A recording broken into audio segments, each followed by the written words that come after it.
Welcome back, Pokemon Trainers. Professor Chaz here.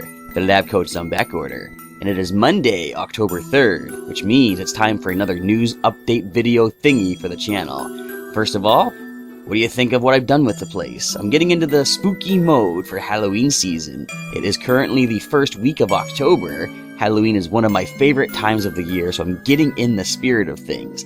That being said, this is actually being recorded Sunday evening on the 2nd, so I'm hoping that all the news I mentioned in today's video will not be outdated by the time it goes live on Monday afternoon. However, we will start off as per usual by mentioning that towards the end of the video, I'll be opening a booster pack of Pokemon TCG. This is the Ancient Origins expansion, and as always, you lucky ghouls out there, and boys, have a chance to win the code card that I'll be pulling out of this pack as I open it up by answering the question of the day. But first of all, we'll go over last week's question of the day. The question was in relation to the fact that I had come down with a deathly cold. Not really deathly, but just a bad one.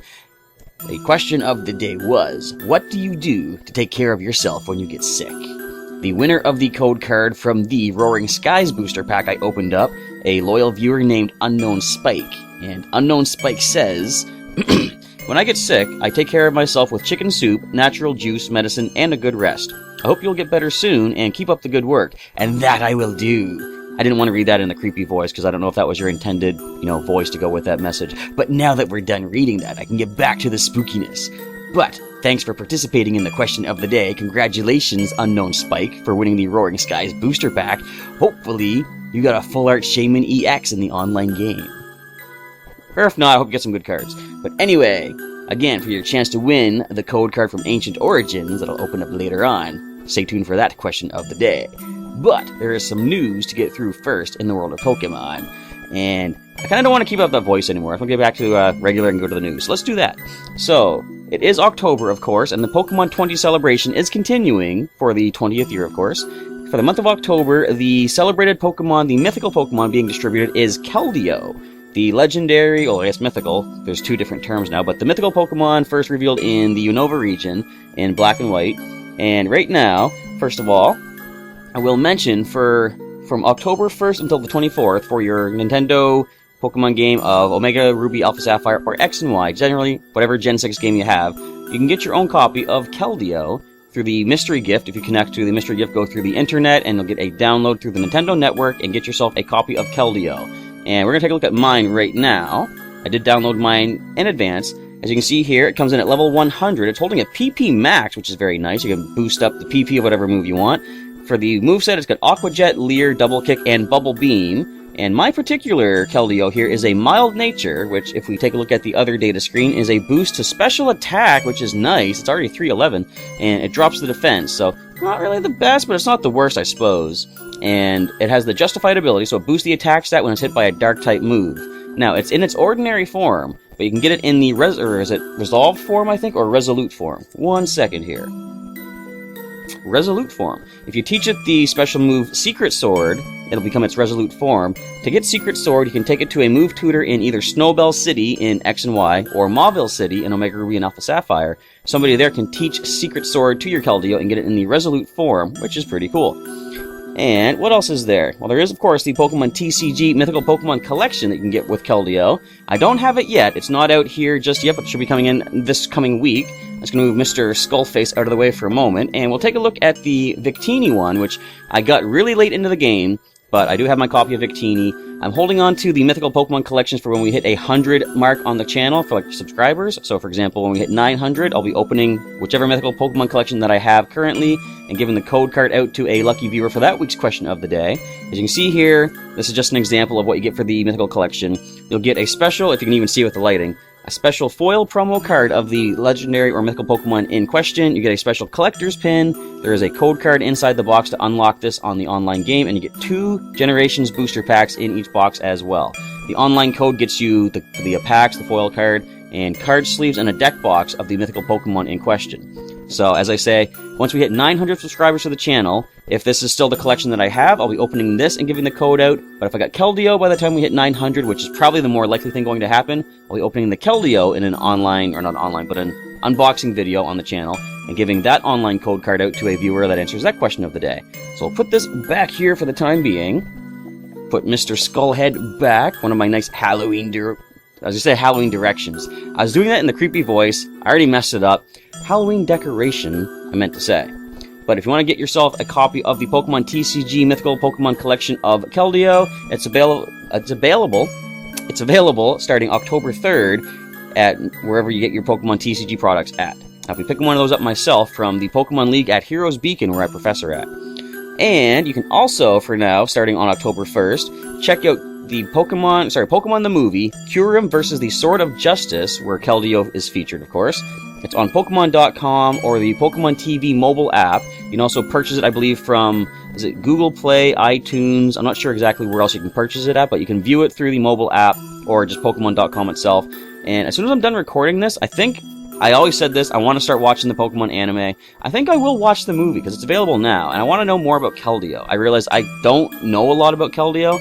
In fact, when I was checking it out in the game, you know how you can tap on the bottom screen and they do their attack animations? I didn't know it could pirouette on its front hooves and put its back feet in the air. It's one of the best animations ever. If I had the proper setup to show you, I want to show you what that looks like. Maybe someday I'll get to that. But anyway, you can check out the movie, Pokemon the movie, Kyurem vs. the Sword of Justice, and also available at Toys R Us at participating locations. You can get the 2-inch figure of Keldeo or the 8-inch crushed velvet plush of Keldeo, both in its ordinary form. Now, normally the 2-inch figures do come with a certain Pokeball collectible with it. They didn't mention if there is one for this Keldeo, or this figure. I would assume there is, but they didn't say what it is. So if there is a Pokeball that goes with it, I'm not sure what type it is exactly. But I think that covers everything for the Keldeo. Did we go over the moveset? We did, I think, yeah. Alright, so that is all for mention there. The only other thing we're going to mention before we get to opening the booster pack of the Ancient Origins is they've announced the first international championship for the 2017 season of the Pokemon, well, I guess, Pokemon Championship Series. It's going to be taking place in London from December 9th to 11th this year. It's the European International Championship being held at the XL Exhibition Centre in London. And it's the first chance for players to use Pokemon Sun and Pokemon Moon in competitive play, as well as the new X and Y Evolutions expansion for the Pokemon TCG. So, first time getting to see these competitively used in battle. It's going to be pretty cool. Don't know, I'm sure there's going to be some expert players out there that completely understand everything about what these new games and these new cards have to offer. They're going to come up with some awesome strategies and such. It's going to be cool to see how these are used. Now, the way it works is, let's see what this says. The Championship Series, these international championships, are some of the largest competitions in the 2017 Pokemon Championship Series, and winners earn high numbers of championship points that are used to put towards qualifying for the World Championships being held in the summer of 2017. So if you're interested in getting into the World Championships, these international championships are a great way to get started. You can get some awesome collections of your championship points. The more you get, the more likely you'll be invited to go to the World Championships when these are held. There's no information on that yet, but we'll get more as it comes out, and I'll be sure to mention it in these news updates. And the international championships, all of them are going to be open to players all around the world. So even though this one is the European International Championships, there are no residency restrictions, so players from anywhere in the world could attend the European International Championships and earn themselves the championship points that they might be looking for the World Championship qualifications. And the top-ranked players in each rating zone will earn travel awards and travel stipends, or stipends, I think stipends, I'm not sure how to pronounce that word, but they will receive some travel bonuses, essentially, to be able to attend these European International Championships. So if you placed well in the 2016 season, you will have a chance to earn some of these points, or to, travel awards, to help you get to the International European Championships. I'm messing the names up, but if you're not sure if you have these awards for you, just check your account on Pokemon.com, see if you qualify for any of these travel rewards to get you to the European International Championships. And I've kind of stumbled over all the information here, but for more concise information, there's a link in the description to this page that I got the information from on Pokemon.com. You can click on that link down below, you can go right to that site, right to that page, and see all the information they have to offer as far as these European International Championships go. Now, what if you can't attend? Like me, I can't go. But if you can't attend and you're interested in seeing what these new competitions are going to offer for these new Pokemon from Sun and Moon, the Alola region, you want to see what these new Pokemon X and Y evolution cards are going to be like, you can, of course, go check out the live streams all weekend from December 9th through 11th at Pokemon.com/live. They'll be live streaming all these events. I'm looking forward to watching these myself. I want to see what all these new strategies and new tactics are going to be featuring here in these new games, and it's going to be cool to watch. I'll try to do what I always say I want to do. Watch as much of the footage as I can and do some tweeting about it. And last time, what happened last time? I think maybe I was either busy or sick or both or something, and I couldn't really be that much involved with the World Championships. But as much time as I can afford, I'm going to put into watching the live stream of the European International Championships, see if I can get involved in tweeting about that kind of stuff that way. So if you don't follow me yet on Twitter, feel free to do so. There's a link to that in the description as well. You can get all of my random ramblings about the Pokemon International Championships in the European area as they happen. Anyway, I think that is about all there is to mention as far as the news goes. I don't see anything else really to mention just here. So we're going to get to the question of the day. And let's go back to spooky mode for this. So, for your chance to win the Ancient Origins code card from this booster pack I'm about to open up, answer this question of the day in the comments below and include the hashtag of QOTD to go into the running for the code card, which I will draw on Sunday, October 9th, this coming Sunday. The question of the day is... I forgot it. What is your favorite thing about Halloween? Is it the costumes? Is it the candy? Is it like parties or something? What is your favorite thing about Halloween? Answer that question in the comments below with hashtag QOTD, and you have a chance to win that code card. Now, for the deep, dark secret of Professor Chaz, I will answer my own question. And I'm going to go back to regular mode for this, because I got a couple things to say. I guess over the years, my favorite thing about Halloween has changed. Now, when I was a kid, of course, my favorite thing was probably dressing up and going out and getting candy and stuff, and as time went on and I was getting involved with some costume things in my city, we would like hold special party events and such, and that became my favorite thing, just trying to host events for a whole bunch of people to get together. But I think one of my favorite things now is actually giving out the candy. Now, a little backstory here. When I was younger and I would go trick-or-treating from door to door, I'd go with big pillowcases and stuff to get as much candy as I could, and one thing that I didn't really like is, say, 3 out of every 4 houses I went to, they'd hand you one of those little bags of chips. Now, chips are good. I was always more of a chocolate and candies kind of a guy, though. Or I guess kind of a kid. And I was hoping to get more of the candy bar kind of things. Even the little bite-sized ones, I would accept those. But more often than not, I found myself going home at the end of Halloween night with pillowcases full of bags of chips. And, they're okay, but not my preferred favorite thing. So, now that I am, I guess, an adult, if you want to call me that, I'm a player of Pokemon on YouTube, but yeah, I guess I'm grown up enough to be called an adult. But anyway, my favorite thing now is to give candy out to trick-or-treaters. But I want to sort of make up for, I guess, the lack of candy that I would get as a kid. So what I do is I make up these amazing bags filled with all sorts of goodies, like the Rockets candies. I'll put a bunch of the little bite-sized candy bars in there. I'll put gummy worms and such, and what else do I put in there? Like suckers. I also like to offer out cans of pop, because that was one of my favorite things to get when I was trick-or-treating. Places that give out a full can of pop to, wash down your candy and your chips and stuff. One of my favorite things to get. So, Halloween's one of my favorite times of the year, and I love to celebrate it, so I love to give out as much as I can. But there's a sinister twist to this whole story. Now, what I like to do is decorate the house as a sort of a haunted house theme, and the idea is do a little bit of a maze type thing in the basement, and I offer kids, when they come to the front door, a bag of chips. The thing that I hated to get, I would always offer a bag of chips, and then I pull the little switcheroo. I say, would you like some even better candy? Of course, who's going to say no, right? Of course, they want the bigger candy. And I say, well, all you have to do, and I gesture to the basement door, is enter the haunted house and come out alive.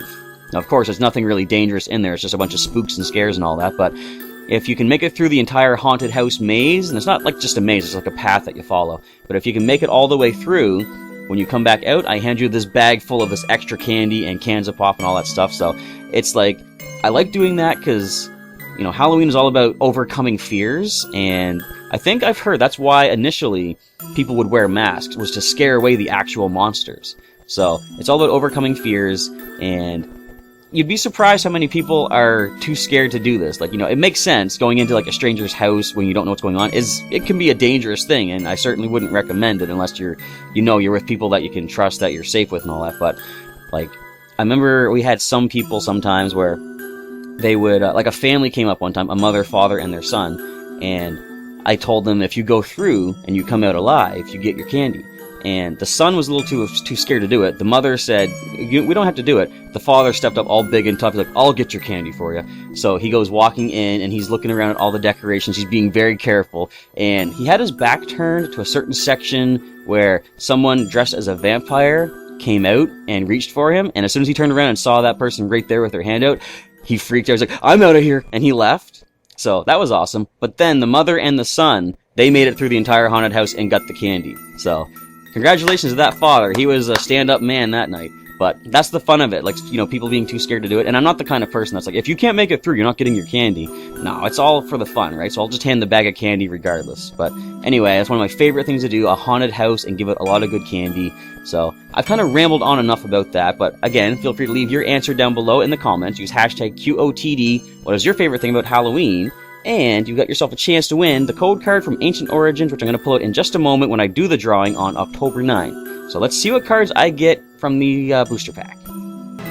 Now let us crack right into the Ancient Origins booster pack and see what fate has in store for me this Halloween season, although it's really early to call it that. But anyway, let's see. So the code card, we will hold off until Sunday, October 9th, but these cards here, we'll check out right now. Start, of course, with the common cards. I keep filtering back and forth between the spooky voice and the regular voice. I'm more familiar with the regular voice. Let's stick with that. We have a Baltoy. We have a Malamar, and I've said this before. I like how it's a stage 1 that's a common card. You don't often see that. We've got a Combee, a Golett, and the last common is going to be a Cottony.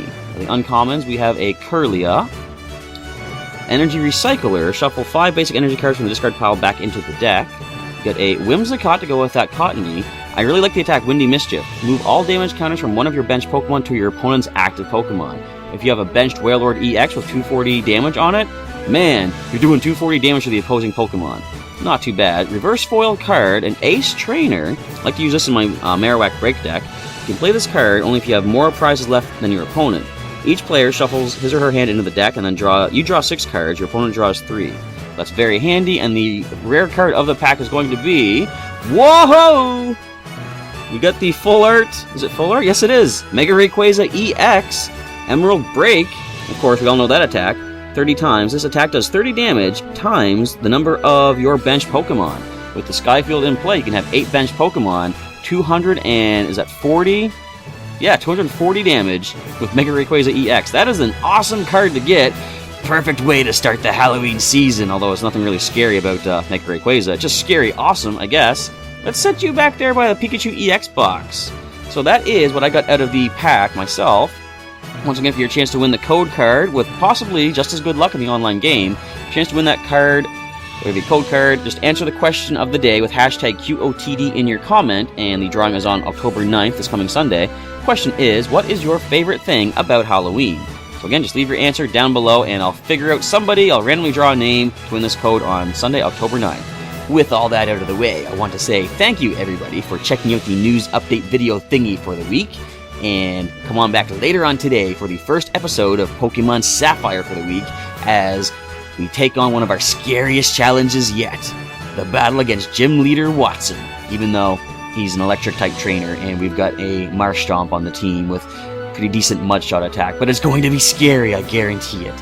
Anyway, come on back later on and check that out. And come on back later on in the week for more Pokemon Sapphire episodes, Pokemon TCG, and on the weekend, Pokemon Stadium 2. And if there's any other newsworthy things between now and then, or now and the weekend, I'll do a follow-up news update thingy to try to keep up on top of things. With all that, myself and Mega Rayquaza EX Full Art are saying we're signing off, and focus first of all, and we'll catch you next time.